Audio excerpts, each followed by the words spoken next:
Hello and welcome to Just a Tiny Amount, your channel for all things stop motion.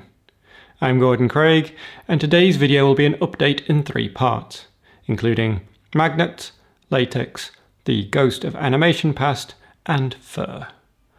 Oh, so much fur.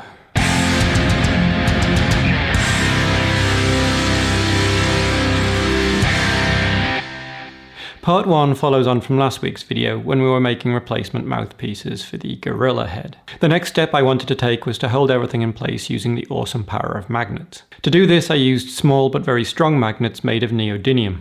I took one of these and glued it into a small hole that I carved in the head of the gorilla.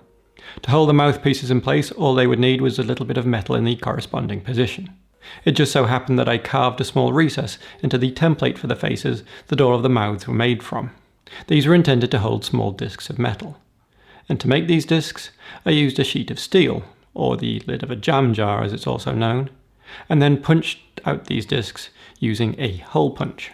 This works surprisingly well actually, but the discs come out slightly curved, so you have to roll them flat before you can stick them in place.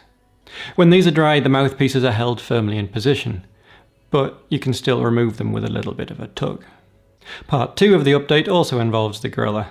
I have covered its body in fur. To do this I needed to know the general shape that I would need to cut out from the fur before I stuck everything down. You cover an object in something like masking tape. When you cut the masking tape off, it'll give you a rough idea of what the surface of the object would look like laid flat. Using this masking tape skin as a guide, I made more accurate pattern pieces in paper.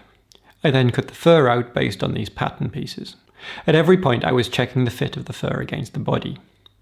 What I wanted to do was have all of the edges meet up nicely, so that there was no real gap or overlap on the fur. To achieve this, I made sure that everything was slightly larger than required when I was cutting it out, and then I trimmed it down once in position. To keep everything in place, I covered everything in contact adhesive, and then carefully stuck the fur down.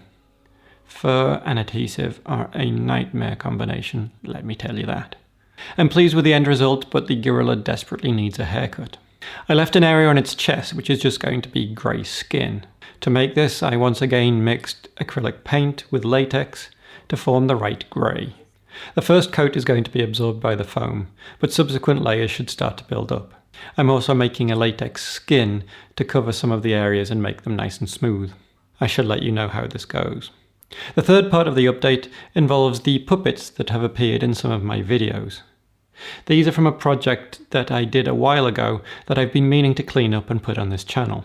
The concept was that they are 3 porcelain dolls who magically come to life and explain scientific concepts. In this instance, escape velocity. There are a few small scenes that I want to reshoot, and then I'm going to recolor grade the whole thing. If there's enough interest in seeing this finished product, then I'll bump it up to schedule. Remember to subscribe if you want to hear more about these projects, and if you like what you're seeing, please let me know.